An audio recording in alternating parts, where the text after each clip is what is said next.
New tonight from the NBC5 investigative team, there is a new public enemy #1 for law enforcement across the U.S., and it's a Mexican drug cartel.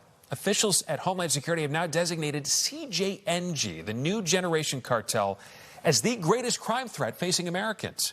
Our investigative reporter Chuck Goudie joining us now with late details on what is now public enemy #1, I guess.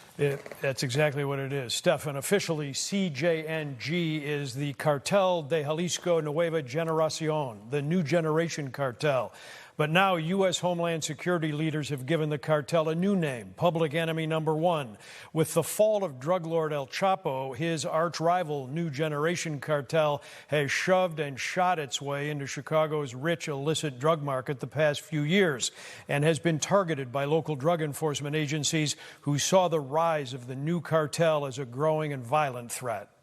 Rushed to Crown Point, Dillinger was put in the custody of... Notorious bank robber John Dillinger was the first criminal to be designated U.S. public enemy #1 92 years ago. And Dillinger was killed a month later by the FBI here in Chicago as he left the Biograph Theater in Lincoln Park. Now, the top enemy title is going to this entire organization, CJNG, and its upper leadership. Most wanted, and at the top of the cartel, this man, Juan Carlos Gonzalez, known as Tricky Trey. As a Southern California native, Gonzalez is the first American-born leader of a Mexican drug cartel, assuming the throne from his stepfather known as El Mencho, when Mencho was killed in a counter-narco operation by the Mexican military in February. Gonzalez, now under indictment here in the U.S., a fugitive with a $5 million bounty on his head. In Mexico, CJNG has quickly become a literal blight on the landscape, outmanning and outgunning law enforcement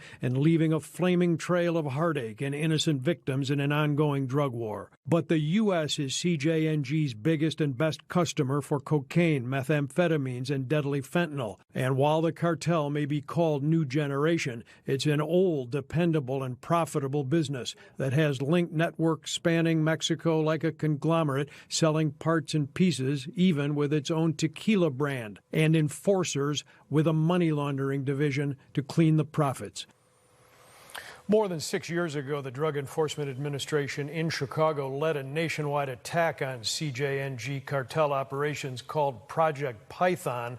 There were more than 600 arrests and 350 indictments, including dozens here in the Northern District of Illinois. But even with that, the new generation cartel rolled on with a deep roster of leaders and soldiers, and now years later is still running full speed, and so will get renewed attention as America's public enemy #1. And some additional resources, maybe it'll help. It seems like El Chapo, El Mencho, we had these arrests, we've had these killings, but just this fight keeps going. Yeah, there are a lot of people in the wings. Yeah, absolutely. All right. Thank you so much, Chuck Goudie. We appreciate it.